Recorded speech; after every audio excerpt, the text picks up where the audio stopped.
just you and your little rocks, and it'll all be good. Absolutely. It's true. Sometimes we try to overthink it. And a lot of these practices and like following the moon phases, it is about sinking into the energy of it. And the moon in astrology is very related to the sacred feminine, the divine feminine. And that is about feeling. That's about intuition.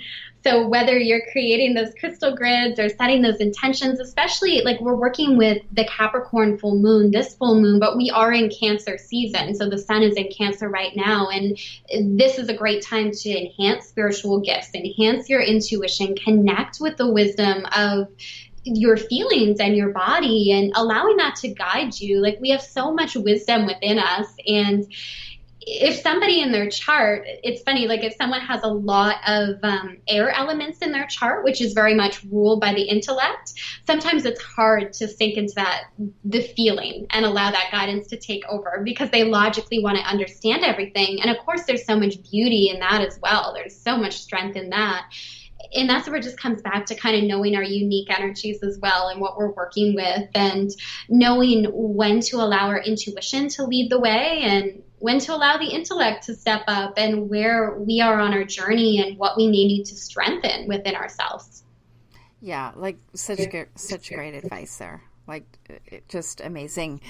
And like this doesn't have to be hard. It's not supposed to feel like work. It's not like, this is supposed to be fun and feel good and empowering to you. So I always, sometimes people, especially if they are more of that analytical sided kind of personality, they want to like, I got to have all the details. I have to do this right. And it's like, just have fun with it. For sure, right? It is meant to be fun. Yeah. It's meant to be playful. We're following the moon cycles, and the divine section is about pleasure. It's about joy. It's about playfulness. So yeah, allow yourself to sink into that. And it really is like, since I've been manifesting more and more with the moon cycles, I notice my energy increasing. I notice I can release a lot of guilt around like just having time to relax and go within and like honor those natural rhythms that we're all part of. And there is a lot of fun and playfulness that can come about through following these moon phases as well. Yeah. So let's talk manifesting, because that is totally my jam. Do you have tips that you want to share with our listeners? Sure. Yeah. Well, I love working with manifesting. And one of the main ones really is what we've been talking about around manifesting with the moon phases. So setting those intentions around what you're creating in the new moon energy, writing them down can be super helpful, and getting clarity around them as well. When it comes to manifestation, I think having that clarity piece is so important, but not being rigid with it, like being clear on the experience we want, but being open to all the beautiful ways it can come to us, because often it comes in ways that we can't even understand.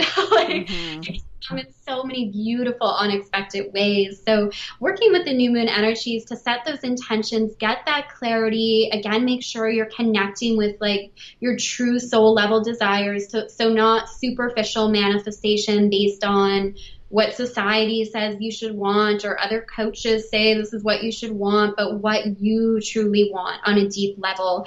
And then working with the weeks after the new moon and putting them into practice, and then taking action, because that's really a key component in manifestation as well.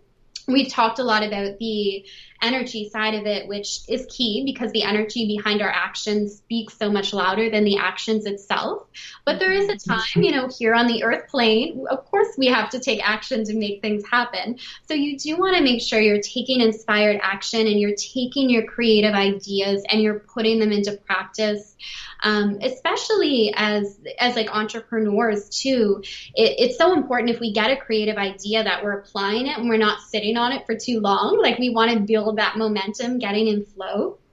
And then, working with the full moon energy of having that be a time of releasing, letting go of those patterns that aren't working. And then the days following the full moon, they're a time to kind of wrap up projects. It's a really good time to do any decluttering, put finishing touches on things. And then, of course, we're leading up to the new moon again, and it's a whole new cycle. So that's one of my favorite manifestation practices, is kind of working alongside those moon phases. But some of the main tips with manifesting definitely is that clarity piece on the experience that you want, taking time to sink into the energy of it, because that's what we attract. It's our energy that's attracting. So sink into the feeling of what it is that you want. Trust that it can be yours. So kind of similar to what we were talking about earlier, like when we release something or a pattern, just trust that it's gone. So it's the same thing with what we want to call in. When we say that we want to call in this experience, trust that it's done. It's done in the spiritual realm. So now just stay aligned with it, and it'll be done in the 3D realm. Right? Yeah. Like, and so this can be a challenge for some people, right? Like, I have clients who are like, how do you do this trust thing? Like, I'm not totally getting how do I so completely trust when I don't necessarily feel it, right? So I talk to them a lot about like generating that root chakra connection, right? Because our root chakra connection is a really comes down to safety and security. And I feel that's what everybody is ultimately looking for. It's actually, I feel the only thing they're looking for is this feeling of safety and security. And it may show up in a relationship. It may show up as money. It may show up as things, a bank balance or no debt or whatever it is. But it is that feeling of safety and security. Oh, I agree. That's so key for us, for sure. And it can look different depending on who we are. Oh, But totally. right? And it's so neat because even in terms of astrology, like the moon represents what that safety and security is for us. So the sign that our natal moon is in is actually very revealing on what security means. Because for some people, like their sense of security comes from being able like to travel and be in a sense of adventure. Like for them, that's where it kind of feels like their comfort zone and their safety. For other people, it's just being at home surrounded by beautiful things and feeling like they're protected and cared for. But I agree, it's so important. And also what you mentioned with the root chakra, I remember first starting my business and the first coach that I had worked with helping me activate that chakra, because I was very much in the upper chakras, as I think a lot of spiritual people are, right? Like that was comfortable, but the blockages were in like the sacral chakra, the root chakra, and those are so key for bringing in money. Like, oh yeah. Those chakras be activated. So that's so huge as well. So that's a great like manifesting tip for people to look at the chakras and are they connected to those root chakras? Yeah, and like I did it was a 40-day meditation series for within Money Rockstars recently, or it was last year, and we did started with the root chakra and made our way up through meditation, and it was 10 days, and it basically was a 4 cycle of these 10 days. So it was 40 days in total, super powerful. Like people were like, holy moly, what just happened? Like it was amazing.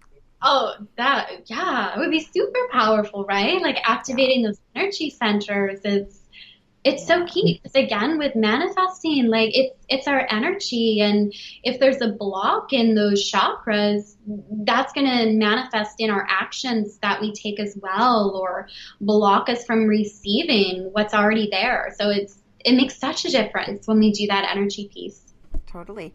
So tell us a little bit about Akashic Records. Yes. Oh, I love talking about the Akashic Records. I love how astrology and the Akashic Records actually work really well together. Like understanding the Akashic records gave me deeper understanding of astrology as well. So basically how I see the records is this space where we tap into collective consciousness. And it's often referred to as like an energetic library. It's not really a library, but it's a way that our mind can kind of understand it. And each of us has, in the space of the records, our own soul journey that we've been on. So when you access that space, you have access to all this wisdom. It's a way to connect with your angels, the ascended masters, your guides, loved ones who have passed on. And it's a way of understanding your unique soul journey as well. So past lifetimes that may have influenced this lifetime. Usually if we have like a struggle or block that we're experiencing this lifetime, it has its roots in a past lifetime, I find. And we're here to like resolve and overcome it this lifetime. And also the records is, because it's tapping into this wisdom and collective consciousness, it's a way to gain deeper understanding of so many subjects as well. So for me, astrology, like I love going to the records and asking for greater clarity on, you know, how to connect with these rhythms and these cycles of the cosmos and to gain deeper understanding around it. Yeah, it feels like such a interesting, like I could talk for hours on this. It seems so interesting to me, and it's like, ooh, I want to get in there and like look around, like show me what's going on kind of thing. Really Yeah, neat. it's so cool. And we can all access it. Like we all have the power to access the space. And there's many different ways that we can access it too. Like there's lots of meditations out there that will kind of bring you into that space of the Akash where you can then begin to explore and connect. The way I was trained to access the space was actually through a meditation that first gets you very grounded and connected with the energies of Mother Earth, and then also connect it with that space of the Akash, and then using sounding the five sacred ohms that will open up the records. But there's many different ways you can access that space, but it's quite powerful. Like the wisdom and knowledge that's there for you, and just an understanding like the love and support that's always there for us and that's surrounding us, and that we really never have to be alone. We never are alone on this journey. We No, can never. Never, right? When we can choose to disconnect from it if we want, like we have freedom of choice, but we can also choose to open up and co-create with it. With it is so much more fun and magical. Yeah, so much more fun. Right? Why be alone when you could be hanging out with the universe, right? Like, Yeah, and the support and the love that is there for you. And, you know, with manifestation, like sometimes I think the blocks that we experience too just come from feeling like we have to do it alone. And I think that's where the piece around trust can come into, like, how can I trust, or how am I going to be able to do that? And I mean, I still experience that. I think we all do from time to time, but what helps me is remembering I don't have to have all the answers. And if I'm stuck in that space, it's usually because I'm trying to rely on my strength alone and figure it out on my own, instead of turning to the Akashic records, instead of working with astrology, instead of like being open to the guidance. right? Like it, to me, it's realizing that I don't have to do everything alone was almost like a relief. I was like, Yeah. oh, okay. And the other thing that was really pivotal for me was that there are no problems. There's just a perception. It's like my perception that something is a problem. That's the That's only problem. true. So true, right? Right? Imagine if we had no problems. Yeah. Like, and that's how I live my life now. It's like I have no problems. Whatever's happening is happening for me. And so I have no problems. I do find sometimes I go into that, it's my perception becomes more focused that it's a problem. And then I have to be like, no, remember, there are no problems. It doesn't mean that I don't face a challenge or obstacle or, something like that, but it's there. It presents itself as a learning opportunity or a gift. Right. And like I am full on believer of this now because I've seen not only in my personal life but in other people's lives that faced with something incredibly awful, there is this gift that comes through. And it's like it's the only reason that this awful thing could be happening is for this gift to come through. And if this awful thing didn't happen, this gift never